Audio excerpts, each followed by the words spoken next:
Assalamualaikum warahmatullahi wabarakatuh.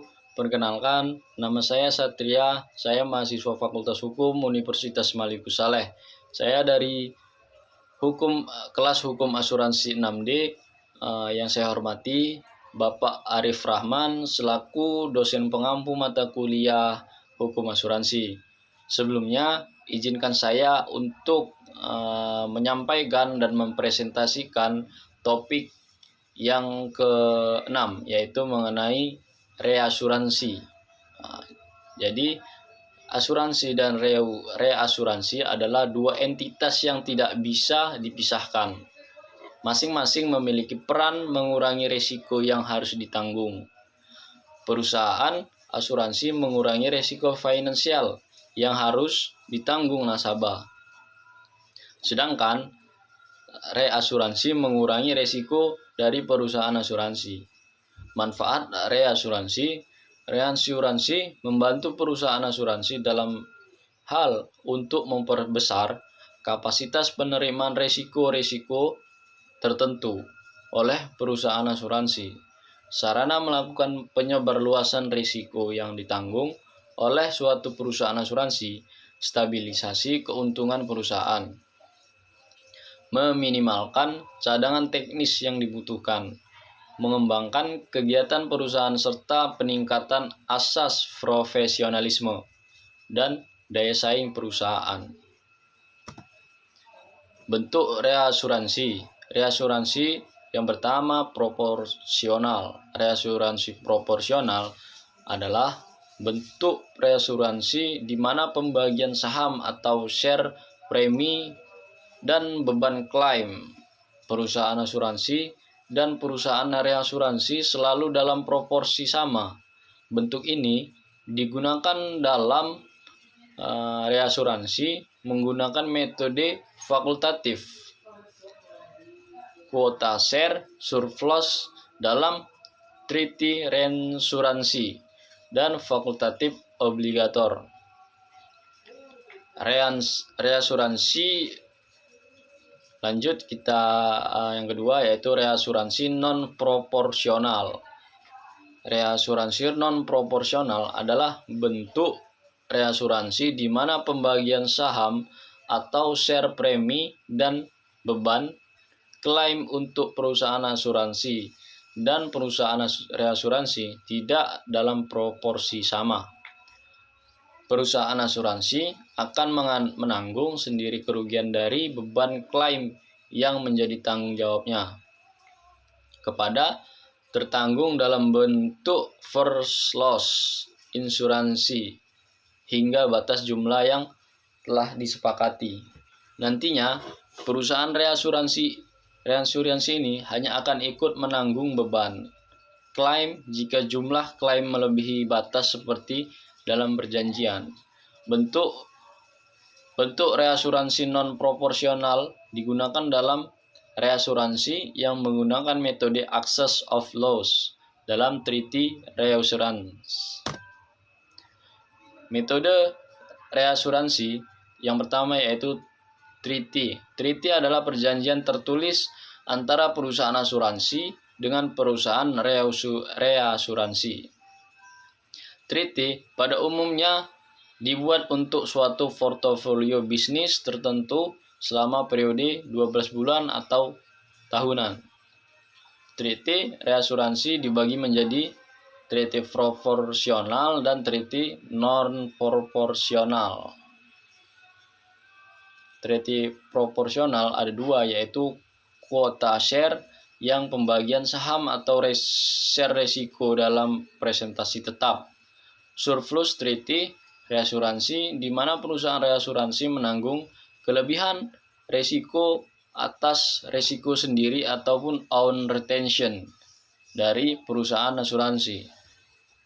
Sedangkan treaty non proporsional terdiri dari excess of loss di mana perusahaan reasuransi hanya akan terlihat dalam suatu kerugian jika jumlah kerugian melebihi jumlah yang ditahan, atau net retention.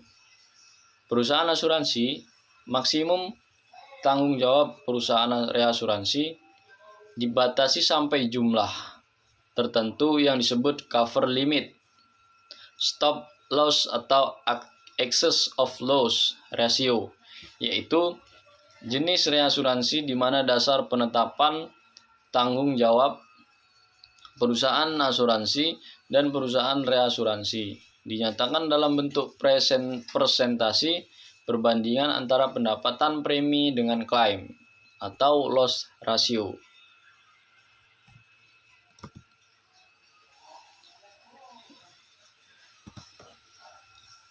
Kita lanjut, yang kedua yaitu aggregate of loss, yaitu jenis reasuransi di mana hanya perusahaan asuransi yang menentukan besarnya jumlah seluruh kerugian, atau aggregate net retention selama 1 tahun tertentu yang disebut underlying retention.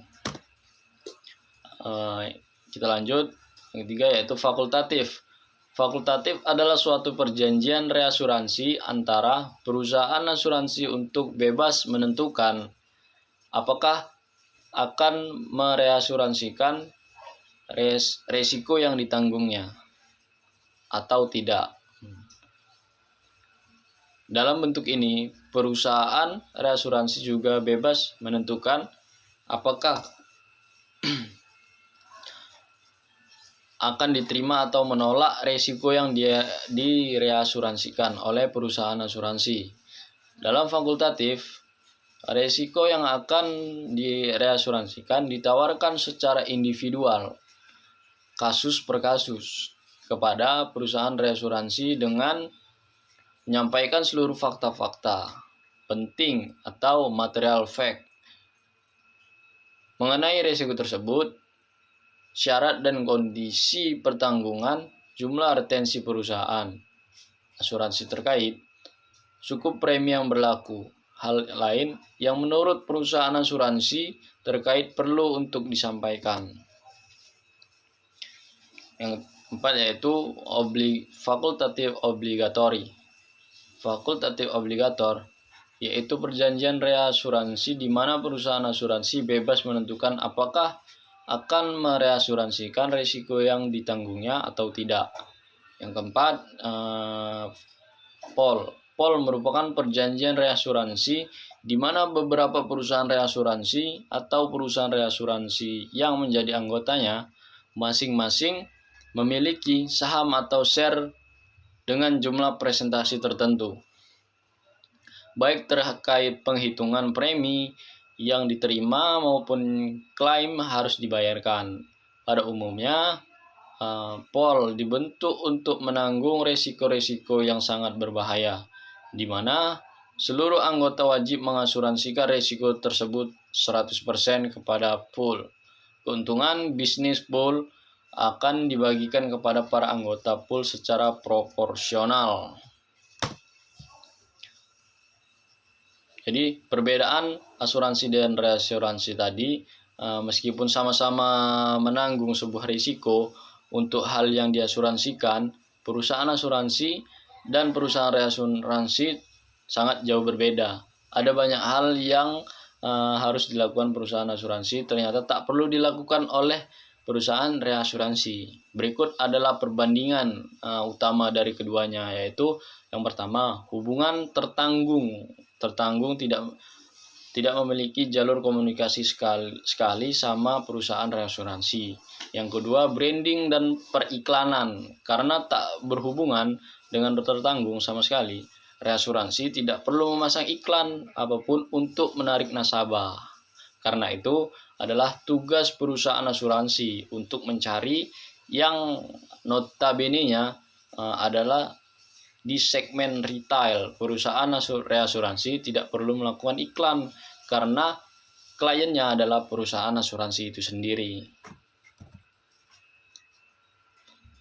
Salah satu contoh perusahaan asuransi di Indonesia yang saat ini ada beberapa beroperasi yang tentunya sudah terdaftar dalam izin OJK, yaitu sebagai berikut. Yang pertama, PT Reasuransi Indonesia Utama Persero. Yang kedua, PT Maskapai Reasuransi Indonesia Tbk. Yang keempat, PT Reasuransi Maypark Indonesia. Yang keempat, PT Reasuransi Nasional Indonesia. Yang kelima, PT Tugu Reasuransi Indonesia. Yang keenam, PT Reasuransi Nusantara Makmur.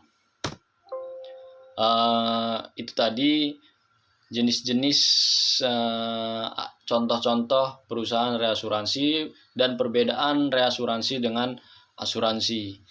Jadi demikianlah penyampaian saya dalam presentasi kali ini mengenai reasuransi. Jadi apabila dalam penyampaian dan presentasi tadi saya ada yang salah, saya mohon maaf, dan saya akhiri. Wassalamualaikum warahmatullahi wabarakatuh.